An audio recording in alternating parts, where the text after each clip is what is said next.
মানুষের সৌন্দর্য হলো তার মনের সৌন্দর্য। আর সেই সৌন্দর্য ফুটে ওঠে কখন জানেন? তার কাজকর্মে, আচার ব্যবহারে। একটি মানুষ তার রূপ কত সুন্দর তা আমরা দেখি বা বিচার করি তার মুখ দেখে, কিন্তু একটি মানুষ তার মন দেখে, তার কাজ দেখে, আচার ব্যবহার দেখে আমরা কিন্তু বলি না মানুষটি সুন্দর। একটি মানুষ তার কষ্ট, পরিশ্রম, আত্মত্যাগ, ভালোবাসা দিয়ে যখন কোনো কাজে সফল হয়, তখন তার কাজের মধ্যে দিয়ে তার মনের আসল সৌন্দর্য বেরিয়ে আসে, ফুটে ওঠে তার গোপন সৌন্দর্য, যেটাকে আমরা গুণ বলে বিচার করি। সেটা হলো আসল সৌন্দর্য।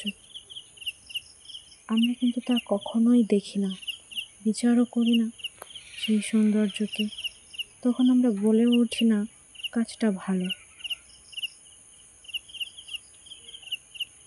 সকলেই বলে উঠি যে কাজটা ভালো, কিন্তু একবারও সেটা কেউ কখনো বলি না যে মানুষটির মধ্যে দারুণ সৌন্দর্য আছে।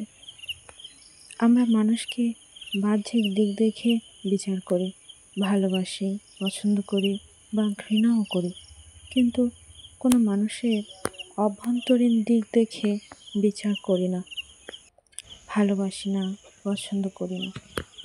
মানুষ হলো রূপ সৌন্দর্যের অধিকারী। কোনো মানুষের বাহ্যিক সৌন্দর্য ভালো, তো আবার কোনো মানুষের অভ্যন্তরীণ সৌন্দর্য ভালো। রূপ তথা বাহ্যিক সৌন্দর্য মানুষের কাছে ভালো লাগে, কিন্তু এর গুরুত্ব বেশি দিন থাকে না। কিন্তু মনের সৌন্দর্য তথা অভ্যন্তরীণ সৌন্দর্য মানুষের চোখে না পড়লেও এর গুরুত্ব কিন্তু সারা জীবন থাকে।